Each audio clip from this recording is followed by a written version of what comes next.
ఈ రాష్ట్రంలో ఉన్నటువంటి ప్రజానికం కొట్లాడి తెచ్చుకున్న తెలంగాణ రాష్ట్రం నలుగురు చేతుల్లో బందీ అయి నలిగిపోతూ ఉంటే ధనిక రాష్ట్రంగా ఈ రాష్ట్రాన్ని కాంగ్రెస్ అధినాయకురాలు సోనియా గాంధీ గారు ఏర్పాటు చేసి మనందరికీ ఇస్తే మాయమాటలు చెప్పి అధికారంలోకి వచ్చినటువంటి కేసీఆర్ ఆయన ప్రభుత్వంలో ఉన్నటువంటి పెద్దలు ఆ పార్టీకి సంబంధించిన నాయకులు అందరూ కలిసి ఈ రాష్ట్ర సంపదను దోపిడీ చేయటమే కాదు, స్వేచ్ఛ లేకుండా, స్వాతంత్రం లేకుండా, మాట్లాడే హక్కు కూడా లేకుండా ఒక నియంతృత్వ పోకళ్ళతో ఒక రాజులాగా పాలన చేస్తూ ఉంటే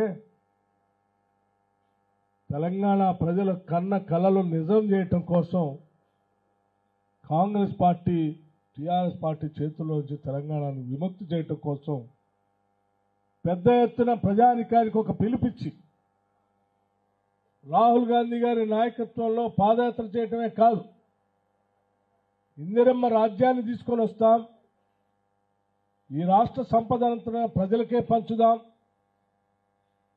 తెచ్చుకున్న తెలంగాణ రాష్ట్రం స్వతంత్రంగా బతకాలి, తెచ్చుకున్న తెలంగాణ రాష్ట్రం ఆత్మగౌరవంతో బతకాలి అని చెప్పి మనమందరం పిలిపిస్తే తెలంగాణ రాష్ట్ర ప్రజలందరూ కూడా పెద్ద ఎత్తున బీఆర్ఎస్ పార్టీని బంగాళాఖాతంలో పడేసి ఇందిరమ్మ రాజ్యాన్ని ఈరోజు రాష్ట్రంలో ఏర్పాటు చేసి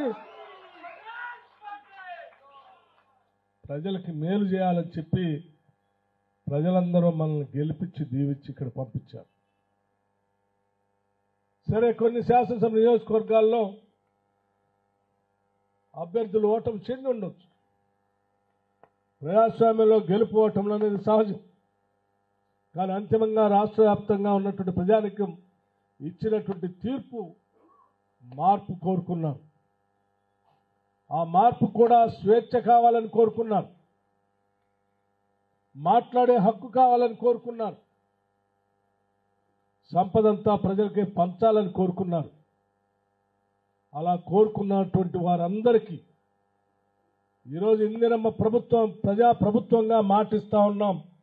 కాంగ్రెస్ ప్రభుత్వం తరఫు నుంచి ప్రజలకు ఏ వాగ్దానాలు అయితే చేసి వచ్చామో వాటన్నిటినీ నిజం చేస్తాం, ప్రజల కలల్ని వాస్తవ రూపంలో తీసుకొని వస్తామని కూడా ఈ సందర్భంగా మనం చేస్తా ఉన్నాం.